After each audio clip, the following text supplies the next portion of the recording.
Yunus sir এখন চরম বিপদে আছেন। এমনকি বিএনপিও এখন স্যার ইউনূসকে হুমকি ধামকি দিচ্ছেন ওনার সামনে দাঁড়িয়ে। চারিদিক দিয়ে প্রেশারের উপর আছেন। সুন্দর মতো রেজিগনেশন দিয়ে বাংলাদেশ থেকে বের হয়ে যান, শান্তিতে শান্তিতে সবকিছু হবে, কেউ কিছু বলবেন আপনাকে, কাউকে জানাবেন। সবচেয়ে বিশ্বস্ত কয়েকজন মানুষ নিয়ে সুন্দর মতো প্লেনে উঠে চলে যান বাংলাদেশ থেকে। ডক্টর ইউনূস সরকারের সর্বশেষ চেষ্টা, টান টান উত্তেজনা, আর মাত্র কয়েক ঘন্টা, এই 24 ঘন্টা জোরালো চেষ্টা করছে প্রফেসর ইউনূস। এই 24 ঘন্টার চেষ্টায় সফল হলে ভালো কিছু, আর যদি ইউনূস ব্যর্থ হয়। এই ঘোষণার পেছনে আছে মোদি এবং ট্রাম্পের হাসি যতই বাড়বে, শেখ হাসিনার রিটার্ন কার্ড ততই উজ্জ্বল হবে দক্ষিণ এশিয়ার রাজনীতিতেও, বিশেষ করে বাংলাদেশে। আর এখানে শেখ হাসিনা ফিরে আসতে পারেন একটি গণতন্ত্রের মডেলের প্রতীক হয়ে। যদি উপদেষ্টা আসিফের এই বক্তব্যটা সত্যি হয়, তাহলে ডক্টর মোহাম্মদ ইউনূসের বক্তব্যটা মিথ্যা। সাক্ষী হিসাবে বা প্রধান একজন ব্যক্তি হিসাবে আজকে আন্তর্জাতিক অপরাধ ট্রাইব্যুনাল একে যে মানবতা বিরোধী অপরাধের মামলা আছে, সেই মামলায় জেরার সময় আপনার এমন শুধু তেল নয়, আছে রাশিয়া ভারত যুক্তরাষ্ট্রের স্বার্থের যুদ্ধ, আর তার ছায়া এসে পড়েছে দক্ষিণ এশিয়ার রাজনীতিতেও, বিশেষ করে বাংলাদেশে। প্রশ্নটা এখন বাংলাদেশে কে ক্ষমতায় থাকবে তা নয়, প্রশ্নটা হলো কোন শক্তি কার মাধ্যমে দক্ষিণ এশিয়ার প্রভাব বজায় রাখবে। যদি মোদি ট্রাম্পের সম্পর্ক আরও উষ্ণ হয়, তাহলে সেই উষ্ণতার প্রথম প্রতিফলন পড়বে ঢাকায়। মোদি এবং ট্রাম্পের হাসি যতই বাড়বে, শেখ হাসিনার রিটার্ন কার্ড ততই উজ্জ্বল হবে। ট্রাম্প কি চাপ তৈরি করেছেন, নাকি সত্যিই মোদি বন্ধুত্ব রক্ষায় রাশিয়ার তেল ছাড়ছেন? ভারত ও রাশিয়ার সম্পর্ক কেবল ব্যবসা নয়, ইতিহাসের সঙ্গেও জড়ানো। দিল্লি মস্কো সম্পর্ক মানে কেবল কূটনীতি নয়, এক ধরনের ঐতিহাসিক বন্ধনও। কিন্তু আজ সেই বন্ধন ফাটল ধরাতে চাইছেন ট্রাম্প, কারণ তার লক্ষ্য শুধু রাশিয়াকে কোণঠাসা করা নয়, ভারতকেও যুক্তরাষ্ট্র নির্ভর জ্বালানি নীতিতে আনা। আর সেই সমীকরণেই ঢুকে যাচ্ছে বাংলাদেশ। বাংলাদেশের রাজনীতিতে যুক্তরাষ্ট্র এখন আগের চেয়ে বেশি সক্রিয়। ওয়াশিংটন চায় দক্ষিণ এশিয়ার এমন এক সরকার যারা মানবাধিকার, গণতন্ত্র আর মুক্তবাজার নীতিতে অনুগত থাকবে যুক্তরাষ্ট্রের। শেখ হাসিনা সরকারের পতনের পর যেভাবে মোহাম্মদ ইউনূসের নেতৃত্বাধীন অন্তর্বর্তী সরকার ক্ষমতায় এলো, তা যুক্তরাষ্ট্রের নীরব সমর্থন ছাড়া সম্ভব ছিল না। বিশ্লেষকরা বলছেন ওয়াশিংটন এই অঞ্চলে বেইজিংয়ের প্রভাব ঠেকাতে বাংলাদেশকে একটি নতুন পরীক্ষাগারে পরিণত করেছে। কিন্তু প্রশ্ন হচ্ছে, যদি ভারত এবার যুক্তরাষ্ট্রের তেলের বাজারে ঝুঁকে পড়ে, তাহলে কি আমেরিকা ভারতের কাছ থেকে বাংলাদেশের ইস্যুতে রাজনৈতিক আনুগত্য চাইবে? রাশিয়ার তেল ত্যাগ মানে শুধু অর্থনৈতিক নয়, এই এক ভূ রাজনৈতিক মোড়।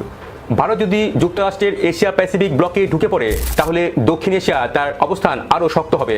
আর তখন বাংলাদেশে মার্কিন অবস্থানও ভারতের দৃষ্টিকোণ থেকে নির্ধারিত হতে পারে। ভারত কখনো চায়নি বাংলাদেশে একটি সম্পূর্ণ আমেরিকান নির্ভর সরকার গড়ে উঠুক, কারণ সেটি মানে হবে ঢাকা থেকে দিল্লির কানে নয়, বার্তা পৌঁছাবে সরাসরি ওয়াশিংটনে। তবে যদি ট্রাম্পের প্রশাসনের সঙ্গে মোদির সম্পর্ক উষ্ণ হয়, তাহলে ভারতের এই ভয় কিছুটা কমতে পারে, কারণ যুক্তরাষ্ট্র তখন ভারতকেই দক্ষিণ এশিয়ার প্রধান স্ট্র্যাটেজিক পার্টনার হিসেবে দেখবে। অর্থাৎ ইউনূস সরকার তখন আমেরিকার নয়, ভারতের মাধ্যমেই ম্যানেজ হতে পারে। বাংলাদেশের রাজনৈতিক ভারসাম্য তখন নতুন এক সমীকরণে দাঁড়াবে, যেখানে ভারত থাকবে কেন্দ্রবিন্দুতে আর ওয়াশিংটন হবে তার পৃষ্ঠপোষক। এখন প্রশ্ন হচ্ছে, এই পরিস্থিতিতে শেখ হাসিনার ভবিষ্যৎ কি হতে পারে? ভারতের চোখে শেখ হাসিনা মানে স্থিতিশীলতা, আর যুক্তরাষ্ট্রের চোখে তিনি একসময় ছিলেন এক নায়ক। এই দুই দৃষ্টিভঙ্গির মধ্যে ভারসাম্য না থাকায় শেখ হাসিনার পতনের পর দিল্লি এবং ওয়াশিংটনের পথ আলাদা হয়ে যায়। কিন্তু ট্রাম্প এখন যেভাবে ভারতকে কৌশলগতভাবে পাশে টানছেন, রাশিয়ার তেল বন্ধ থেকে শুরু করে এশিয়া প্যাসিফিক ব্লক পর্যন্ত, তাতে স্পষ্ট যুক্তরাষ্ট্র আবার ভারতের সঙ্গে কৌশলগত মিত্রতায় ফিরছে। এই সম্পর্ক যত উষ্ণ হবে, ততই বাংলাদেশে যুক্তরাষ্ট্রের অবস্থান ভারতের দৃষ্টিভঙ্গির কাছে নরম হয়ে যাবে, কারণ দক্ষিণ এশিয়ার এখন মার্কিন প্রভাব ধরে রাখার একমাত্র উপায় হলো ভারতের মাধ্যমে পরোক্ষ নিয়ন্ত্রণ। আর এখানে শেখ হাসিনা ফিরে আসতে পারেন একটি গণতন্ত্র মডেলের প্রতীক হয়ে, অর্থাৎ তিনি থাকবেন কিন্তু ওয়াশিংটনের পরামর্শ মানবেন, দিল্লি থাকবে তার গ্যারেন্টার, আর যুক্তরাষ্ট্র পাবে চীনের দিকে না ঘেঁষা বাংলাদেশের প্রতিশ্রুতি। ডক্টর ইউনূসের সরকার এখনও স্থিতিশীল নয়, প্রশাসন বিভক্ত, অর্থনীতির টানমাটাল, এমনকি আন্তর্জাতিক সংস্থাগুলোও আস্থা এখনও পুরোপুরি ফিরে আসেনি। এই অবস্থায় ওয়াশিংটন বুঝতে পেরেছে যে একজন অভিজ্ঞ, নিয়ন্ত্রণে দক্ষ রাজনীতিবিদ ছাড়া বাংলাদেশের বাস্তব রাজনীতি সামলানো যাবে না। সেখানে দিল্লি পরামর্শ দিতে পারে, তোমরা যদি বাংলাদেশে স্থিতিশীলতা চাও, তাহলে শেখ হাসিনাকে ফিরিয়ে আনা ছাড়া বিকল্প নেই। এই যুক্তি ট্রাম্প প্রশাসনের জন্য যুক্তিসঙ্গত, কারণ দক্ষিণ এশিয়ায় এখন চীনের প্রভাব রুখতে তাদের দরকার একটি stable partnership block Bharat, Japan, Bangladesh. আর শেখ হাসিনা সেই ব্লকের পরীক্ষিত অংশ। এই মুহূর্তে তাই শেখ হাসিনার নাম কেবল বাংলাদেশের রাজনীতি নয়, দক্ষিণ এশিয়ার ভূ রাজনীতির প্রধান মুদ্রা। মোদি ও ট্রাম্পের হাসি যত বাড়বে, শেখ হাসিনার রিটার্ন কার্ড ততই উজ্জ্বল হবে। এটাই নতুন বাস্তবতা, যেখানে তেলের কূটনীতি এক নেত্রীর ভাগ্যরেখাও লিখে যেতে পারে। যদি উপদেষ্টা আসিফের এই বক্তব্যটা সত্যি হয়, তাহলে ডক্টর মোহাম্মদ ইউনূসের বক্তব্যটা মিথ্যা। দুইটা তো সত্যি হতে পারে না, কারণ ডক্টর মোহাম্মদ ইউনূস আন্তর্জাতিক প্ল্যাটফর্মে গিয়ে যখন তিনি আমাদের উপদেষ্টা মাহফুজ তাকে তিনি পরিচয় করে দিলেন যে মাস্টারমাইন্ড হিসাবে, ওই সর্বপ্রথম জুলাই আগস্ট অভ্যুত্থানের পর পুরো জাতি অবাক হলো যে কে এই মাস্টারমাইন্ড মাহফুজ। কারণ ডক্টর মোহাম্মদ ইউনূস খোদ আন্তর্জাতিক মঞ্চে এই মাহফুজকে পরিচয় করে দিয়েছিলেন বিশ্বের সামনে যে জুলাই আগস্ট অভ্যুত্থানের মূল মাস্টারমাইন্ড হচ্ছে উপদেষ্টা মাহফুজ। এরপরে কিন্তু এটা নিয়ে শোরগোল পড়ে গেল, রাজনৈতিক বিভাজন আসলো। ডক্টর মোহাম্মদ ইউনূস কিন্তু তিনি তার বক্তব্য এখন পর্যন্ত প্রত্যাহার করেন নাই, আর যদি করে থাকেন আমার হয়তো নলেজে নাই, বাট আমার ধারণা তিনি তার বক্তব্য প্রত্যাহার করেন নাই। এখন ডক্টর মোহাম্মদ ইউনূসের বক্তব্য যদি সত্যি হয়ে থাকে, তাহলে আজকে উপদেষ্টা আসিফ তিনি যে বক্তব্য দিয়েছেন তারটা নিশ্চয় মিথ্যা। বাট আসিফ যেহেতু এ পার্ট অফ দ্য কি বলছে রেভলিউশন, সো তার বক্তব্যের সত্যতাই অনেক মানুষের কাছে গ্রহণযোগ্য। কারণ সেই জুলাই আগস্ট অভ্যুত্থানে যাদেরকে আমরা গ্রেপ্তার হতে দেখেছি, নির্যাতন হতে দেখেছি, তাদের মধ্যে আসিফ অন্যতম। ওই আন্দোলনের সময় মাহফুজকে কিন্তু কেউ দেখে নাই বা জানতো না। অনেকে বলছেন তিনি নাকি তখন বিদেশেও ছিলেন। যাই হোক, এখন আজকে কেন এই বিষয়টা নিয়ে আবার আলোচনা শুরু হলো? আজকে 24শে জুলাই আন্দোলনে প্রধান কুশীলব বা মাস্টারমাইন্ড হিসাবে কেউ ছিল না, দাবি অন্তর্বর্তী সরকারের উপদেষ্টা আসিফ মাহমুদ সজীব ভুঁইয়ার। আজকে আপনারা জানেন যে আন্তর্জাতিক অপরাধ ট্রাইব্যুনালে যে বিচার চলমান আছে, সেই বিচারের সাক্ষী হিসাবে বা প্রধান একজন ব্যক্তি হিসাবে আজকে আন্তর্জাতিক অপরাধ ট্রাইব্যুনাল একে যে মানবতা বিরোধী অপরাধের মামলা আছে, সেই মামলায় জেরার সময় আপনার এমন দাবি করেন তিনি।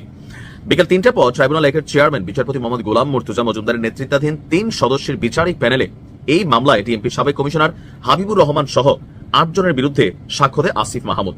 তো তাকে যখন জেরা করা হয়, এক প্রশ্নে তিনি বলেন যে তাকে প্রশ্ন করা হয় যে তাদের আন্দোলনের কোনো মাস্টারমাইন্ড ছিল কিনা।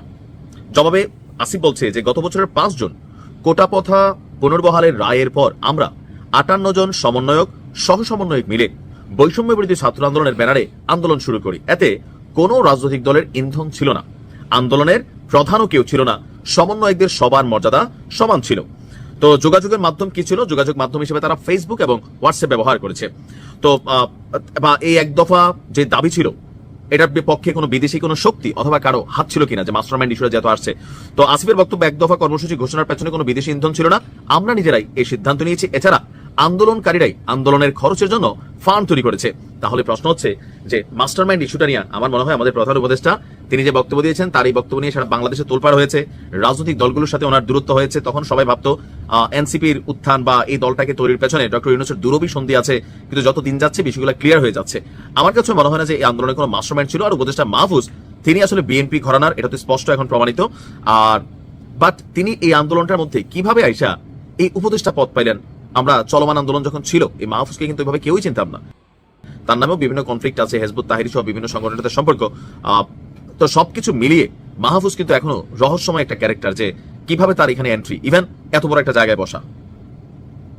তো আমরা টোটাল আলোচনা থেকে যতটুকু বুঝি, ডক্টর ইউনূস যদি এই তার বক্তব্যটা প্রত্যাহার করে নেন, সেটাতে আমার মনে হয় যে রাজনৈতিক দলগুলোর মধ্যে তিনি যে ঐকমত্য তৈরি করা ট্রাই করতেছেন, সেটা আরো পজিটিভ হবে। হতেই পারে বয়স্ক মানুষ, কথার সাথে অনেক সময় ফ্লুয়েন্টলি স্লিপ অফ টাং অনেক শব্দ চলে আসে, বাট কিছু কিছু শব্দে ভেজাল লাগে। আর যদি তিনি ইতিমধ্যে এই বক্তব্যটা প্রত্যাহার করে থাকেন, তাহলে তো আসিফের বক্তব্যে আর কোনো ঝামেলা নাই। বাট আমার যতদূর নজরে আছে, এই ধরনের বক্তব্য তিনি সম্ভবত দেন নাই, আর দিয়ে থাকলে আমি আমার ভিডিওটা প্রত্যাহার করে নিব। ডক্টর ইউনূস সরকারের সর্বশেষ চেষ্টা, টান টান উত্তেজনা, আর মাত্র কয়েক ঘন্টা, এখন না কয়েকদিন বললেও ভুল হবে, লেস দেন 24 ঘন্টা। আমি যখন আলোচনা করছি তখন থেকে এই 24 ঘন্টা জোরালো চেষ্টা করছে বা করবে প্রফেসর ইউনূস। এই 24 ঘন্টার চেষ্টায় সফল হলে ভালো কিছু, আর যদি ইউনূস ব্যর্থ হয় তাহলে আগামী 3-4 বছরের নির্বাচন চোখে দেখা লাগবে না। দর্শক, আসিফ নজরুল বলেছেন ফেব্রুয়ারির প্রথমার্ধে নির্বাচন, দ্বিতীয় কোনো চিন্তা নেই। মানে সরকারের চিন্তার কথা বলছে, কিন্তু হবে যে তার কোনো গ্যারান্টি নেই। প্রফেসর ইউনূসও একই কথা বলছেন যে ফেব্রুয়ারির প্রথমার্ধে নির্বাচন। কিন্তু আপনারা দেখছেন দর্শক, জুলাই সনদ নিয়ে মারাত্মক অনিশ্চয়তা। অনেকগুলো দল জানিয়েছে এইটা না হলে আমরা সাইন করবো না। আর রাজনৈতিক দলগুলো সাইন না করলে জুলাই সনদ সেটা হবে বালের জুলাই সনদ। এদিকে কি করবে? জামাত, চরমোনাই, এনসিপি বেঁকে বসেছে, বিএনপির মিত্ররাও অনেক বেশিরভাগ দল বেঁকে বসেছে। এখন জুলাই সনদ সাইন করতে রাজি শুধু বিএনপি, মানে বর্তমান এই স্ট্রাকচারে। তবে হ্যাঁ, জামাত চরমনে এনসিপির দাবি মেনে নিলে তারা সাইন করবে। এর মানে একটা অনিশ্চয়তা। ইউনূস মিটিং করেছিলেন, কিন্তু মিটিং করেও কোনো সমাধানে পৌঁছাতে পারেননি। এই জায়গায় সরকার চেষ্টা করে যাচ্ছে যে জুলাই সনদ বাস্তবায়ন, রাজনৈতিক দলগুলো ঐক্যমত সাইন না করলেও জুলাই সনদ যাতে বাস্তবায়ন হয় এবং জুলাই সনদের ভিত্তিতে যাতে নির্বাচন হয়। এই জন্য সরকারের পক্ষ থেকে শেষ চেষ্টা, এই জুলাই সনদ কেন্দ্রিক এখন যে চেষ্টা, এই জায়গায় সফল হলে নির্বাচন হবে, নইলে নির্বাচন হবে না। জুলাই সনদ ব্যর্থ করে কোনো নির্বাচন হবে না। সাপোজ যে পলিটিক্যাল পার্টিগুলো এক হলো না, প্রফেসর ইউনূস কোনো যৌক্তিক সমাধান চাপিয়ে দিতে পারলো না, তাহলে কি হবে? তাহলে নির্বাচন চোখে দেখা লাগবে না, 3-4 বছর নির্বাচন চোখে দেখা লাগবে না। সরকার নিজেদের মতো করে সংস্কার শুরু করবে, ইউনূস থাকুক বা না থাকুক, নতুন কেউ আসবে এবং দীর্ঘমেয়াদী সংস্কারের পরে নির্বাচনের কথা বলবে। তার আগে কোনো নির্বাচন হবে না। এটি হচ্ছে ফাইনাল। কি ঘটছে দেখেন দর্শক, আসিফ নজরুলের বক্তব্য নানান বিষয়ে কথা বলেছে। অন্তর্বর্তী সরকারের আইন, বিচার ও সংসদ বিষয়ক উপদেষ্টা ডক্টর আসিফ নজরুল বলেছেন, সরকার ফেব্রুয়ারি প্রথমার্ধে জাতীয় নির্বাচন অনুষ্ঠানের ব্যাপারে বদ্ধপরিকর। এ নিয়ে দ্বিতীয় কোনো চিন্তা তাদের নেই। হ্যাঁ, বদ্ধপরিকর, চায়, কৃতজ্ঞ, সব ঠিক আছে, কিন্তু হবে যে এই গ্যারান্টি কেউ দিতে পারে না। বরং অনেকে ধরে নিয়েছে যে ফেব্রুয়ারি প্রথমার্ধে নির্বাচন হবে না। এখন ফেব্রুয়ারি প্রথমার্ধে নির্বাচন না হলে কি করবে? কার উপর দায় চাপাবে? কার উপর দায় চাপানো যায়? এখন এই লাইন নাকি ঘুরছে অনেকে, যে জামাতের আন্দোলনের উপর দায় চাপানো যায় কিনা, এনসিপি শাপলা প্রতীক নিয়ে জটিলতার উপর দায় চাপানো যায় কিনা, জুলাই সনদ নিয়ে বিএনপির ঘাটতারামির উপর দায় চাপানো যায় কিনা, এইগুলো নিয়ে আলাপ আলোচনা হচ্ছে। কিন্তু ফেব্রুয়ারিতে নির্বাচন হবে না, এটা অনেকে এখন বিশ্বাস করতে শুরু করেছে। সরকার চেষ্টা করছে, সরকার প্রমাণ করবে যে আমরা আন্তরিক ছিলাম, কিন্তু হয়নি, অমুক অমুকের কারণে, পলিটিক্যাল পার্টিগুলোর কারণে হয়নি। হ্যাঁ, এই পলিটিক্যাল পার্টিগুলোর উপর যদি দায় চাপানো যেতে পারে তাহলে একটা গোষ্ঠী জিতে যাবে। তাহলে ওই পলিটিক্যাল পার্টিগুলো আবার নির্বাচনের কথা বললে পিটিয়ে তাদের পাশা লাল করে দেওয়া হবে। কারণ সরকার জোরালোভাবে বলতে পারবে যে আমরা সিরিয়াসলি ফেব্রুয়ারি প্রথমার্ধে নির্বাচন চেয়েছি, আমরা অনাহত ছিলাম, দৃঢ় প্রতিজ্ঞ ছিলাম, কিন্তু তোমাদের ঘাটতারামির কারণে পারিনি। এখন আসলে নির্বাচনের কথা বলতে চুপ করে বসে থাকো। তখন মির্জা ফখরুলদের জীবদ্দশায় নির্বাচন দেখা লাগবে না, 3-4 বছরে নির্বাচন হবে না। এখন এই রাজনৈতিক দলগুলো ঘাটতারামি করলে তারপরে কি করতে হবে এটা কিন্তু সরকার ঠিক করে ফেলেছে। দেখেন, সরকার পে স্কেল ঘোষণা করেছে, এটা বাস্তবায়ন করবে। পে স্কেল ঘোষণা করলে, বাস্তবায়ন করতে বলে, সরকারি কর্মকর্তাদের বেতন 2 গুণ হয়ে যাবে। তখন এই সরকারি কর্মকর্তারা নির্বিঘ্নে কোঅপারেট করবে ইউনূস সরকারকে, নির্বিঘ্নে দেশ চালাবে। আর রাজনৈতিক দলগুলো কেউ কেউ ইউনূসকে কোঅপারেট করবে, তখন বিএনপি ধ্বংসা হয়ে যাবে, চাঁদাবাজি শেষ হয়ে যাবে, কিন্তু চাঁদাবাজি তকমা থেকে যাবে। অতএব এই বিএনপি জুলাই সনদে বাধা দিচ্ছে, ঠেকিয়ে দেওয়ার চেষ্টা করছে, এর করুণ পরিণতি তাদের ভোগ করা লাগতে পারে। তিনি একই সঙ্গে উপদেষ্টাদের নিয়ে হওয়া সমালোচনায় গণতান্ত্রিক উত্তরণ হিসেবে আখ্যায়িত করেছেন এবং জুলাই সনদে সব রাজনৈতিক দলের স্বাক্ষর করার ব্যাপারে আশাবাদ ব্যক্ত করেছেন। এখন পর্যন্ত সেই চেষ্টাই করে যাচ্ছেন। নানান ইনফরমাল মিটিং, 24 ঘন্টা অনেক মিটিং হবে, জামাত এনসিপিকে কনভিন্স করা, চরমোনাইকে কনভিন্স করা, কিন্তু তারা এখন পর্যন্ত বেঁকে বসেছে এইটা না হলে আমরা সাইন করবো না। নোট অফ ডিসেন্ট সহ সাইন করবে না অনেক দল। তো নোট অফ ডিসেন্ট মানে এই যে বিএনপি নোট অফ ডিসেন্ট দিয়ে অপরাজনীতি করছে, এটার জন্য একদিন তাদেরকে রিমোর্স করতে হবে। জামাতের পটুয়াখালীর জেলা আমির বলেছেন, একদিন, এখন যদি পিয়ার পদ্ধতি বাস্তবায়ন না হয়, একদিন বড় দলগুলো পিয়ার বলে কান্না করবে, যেরকম তত্ত্বাবধায়ক সরকার বলে কান্না করছে ওইরকম। রাইট, বিএনপিকে সেটাই করতে হবে। তিনি একই সঙ্গে উপদেষ্টাদের নিয়ে বিভিন্ন সমালোচনা, হ্যাঁ এটা ভালো, উপদেষ্টাদের নিয়ে সমালোচনা হওয়া ভালো। আরো নানান বিষয়ে আসিফ নজরুল কথা বলেছেন। বিচার বিভাগীয় সংস্কার অন্যতম গুরুত্বপূর্ণ প্রস্তাব, সুপ্রিম কোর্ট সেক্রেটারিয়েট গঠন নিয়ে তিনি এটা নিয়ে আলাদা আলোচনার দাবি রাখে যে এটা ম্যাচিউর সিদ্ধান্ত কিনা। তবে এটা গঠন হবে, এটা বিচার বিভাগীয় সংস্কার কমিশন অন্যতম প্রস্তাব ছিল, প্রধান বিচারপতির সংস্কার ভাবনার মধ্যে এটা আছে। আমরা এই লক্ষ্যে অনেক দূর কাজ করেছি, কিছু বিষয় এখনো কিছু মতভিন্নতা আছে, সেটা নিয়ে আরেকটু আলোচনার প্রয়োজন রয়েছে। তিনি আরো জানান, কয়েক সপ্তাহের মধ্যে আইনটি উপদেষ্টা পরিষদে পেশ করব, উপদেষ্টা পরিষদ যদি মনে করে তাহলে সেটা পাশ করা হবে এবং আমার ধারণা এই সরকার আমলেই সুপ্রিম কোর্ট পৃথক সেক্রেটারি গঠন করবো। এর মানে কয়েক মাসের মধ্যেই নির্বাচনের তফসিল ঘোষণার পর তো আর নতুন ভাবে কোনো উদ্যোগ নিতে পারবে না, তফসিল ঘোষণার আগেই আলাদা সেক্রেটারি গঠন করা হতে পারে, এটা বাস্তবায়ন হবে। এখন জুলাই সনদ বাস্তবায়ন না হলেও বিভিন্ন সংস্কার কিন্তু সরকার শুরু করে দিয়েছে। আপনি দেখবেন যে বিভিন্ন উপদেষ্টা পরিষদের প্রত্যেক মিটিংয়েই কোনো আইন পাশ হয়,